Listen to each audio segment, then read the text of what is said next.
नमस्कार दोस्तों, फिर से स्वागत है मेरे यूट्यूब चैनल में। तो देखिए दोस्तों, बी ए सेमेस्टर 1 सेमेस्टर बी ए सेमेस्टर 2 का दोस्तों 2025 और 29 सेशन जिसका है दोस्तों 2025 और 29 सेशन। और दोस्तों इसका हिंदी मेजर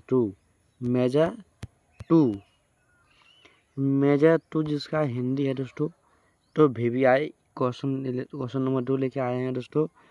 फिर दोस्तों क्वेश्चन नंबर 1 का वीडियो दोस्तों डिस्क्रिप्शन में है। तो दोस्तों क्वेश्चन नंबर 2 है और क्वेश्चन नंबर 1 का वीडियो दोस्तों डिस्क्रिप्शन में दे दिए हैं। तो दोस्तों मेरे चैनल पहली बार सब्सक्राइब कर लीजिएगा, वीडियो को कमेंट कीजिए दोस्तों। तो दोस्तों देखते हैं क्वेश्चन क्या है। तो यह 2025-29 का दोस्तों सेशन सेमेस्टर 2 का मेजर हिंदी मेजर क्या है, मेजर हिंदी है। तो प्रश्न नंबर 2, तो रीतिकालीन साहित्य के रीतिबद्ध, रीतिसिद्ध एवं रीतिमुक्त भेदों का परिचय देते हुए उनकी प्रमुख विशेषताओं तथा प्रतिनिधि कवियों का विस्तार पूर्वक वर्णन कीजिए।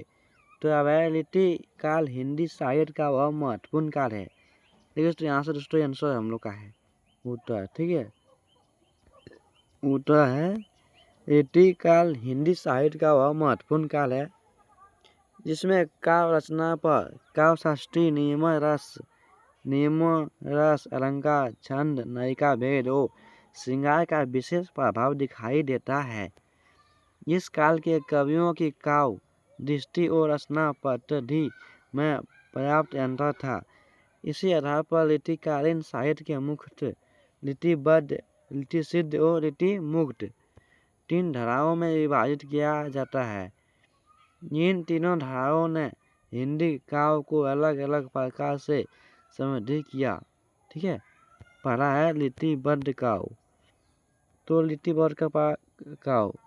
लिपिबद्ध काव्य वह है जिसमें कवियों ने काव्य शास्त्रीय नियमों को लक्षणों का स्पष्ट रूप से पालन किया तथा रस अलंकार छंद नायिका भेद आदि का निरूपण किया।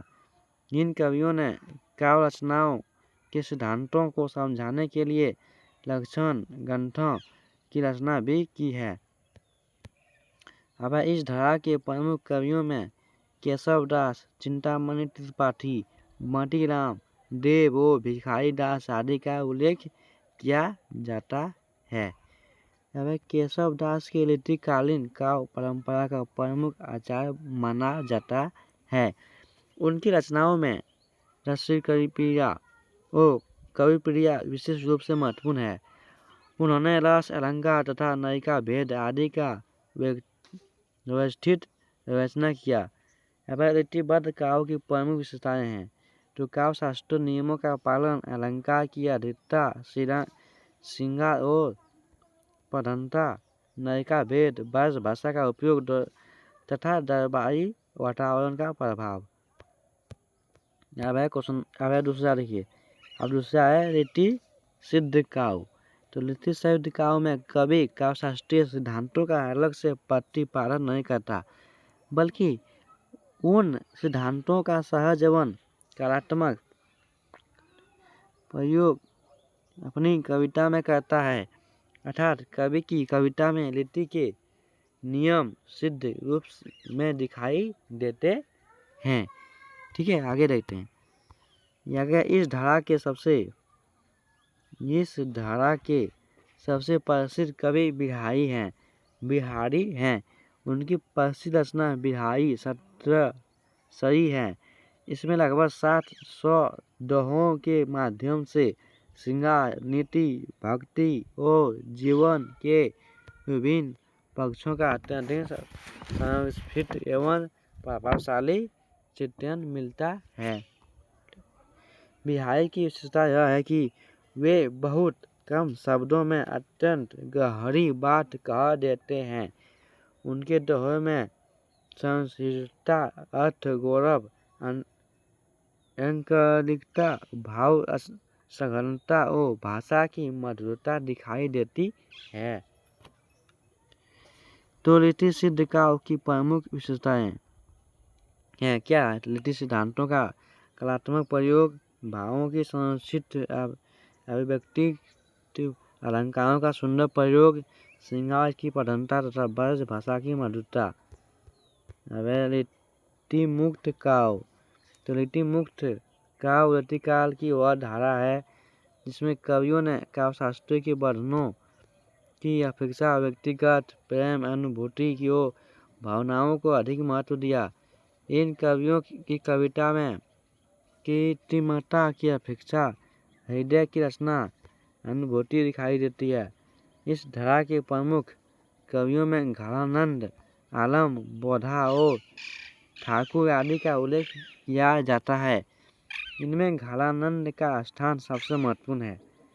घरानंद के काव्य में प्रेम की व्यक्तिगत और अत्यंत मार्मिक अनुभूति दिखाई देती है।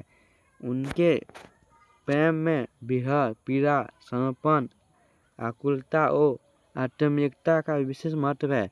वे प्रेम को केवल शास्त्रीय नियमों के आधार पर प्रस्तुत नहीं करते, बल्कि उसे अपने हृदय की अनुभूति के रूप में भी व्यक्त करते थे। आगे है लिट्टी मुक्त काव्य की प्रमुख विशेषताएं हैं। तो उसकी प्रमुख विशेषताएं क्या है? और उसका है स्वानुभूति की प्रधानता, सहज और भावयुक्त प्रेम की और विरह की मार्मिकता, शास्त्रीय बंधनों से अपेक्षित स्वतंत्रता तथा हृदय की सच्ची अनुभूति। तीनों धाराओं में अंतर। तो लिपिबद्ध कवि नियम और शास्त्र को अधिक महत्व देता है। लिपि सिद्ध कवि नियमों का कलात्मक एवं स्वाभाविक प्रयोग करता है, जबकि लिपि मुक्त कवि व्यक्तिगत अनुभूति और प्रेम को प्राथमिकता देता है। इसे सरल रूप में इस प्रकार समझ सकते हैं। किसे?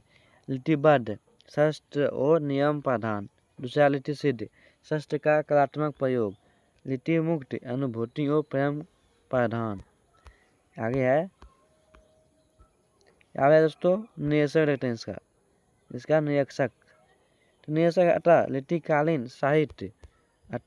लिपिकालीन साहित्य के ये तीनों धाराएं अपने अपने स्वरूप में महत्वपूर्ण है।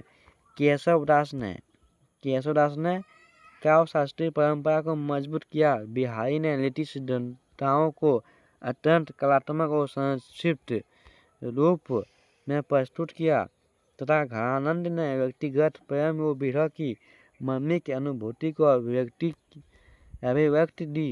इन तीनों धाराओं के सामूहिक योगदान से लिपिकाल हिंदी साहित्य का एक समृद्ध और विस्तृत युग बन गया।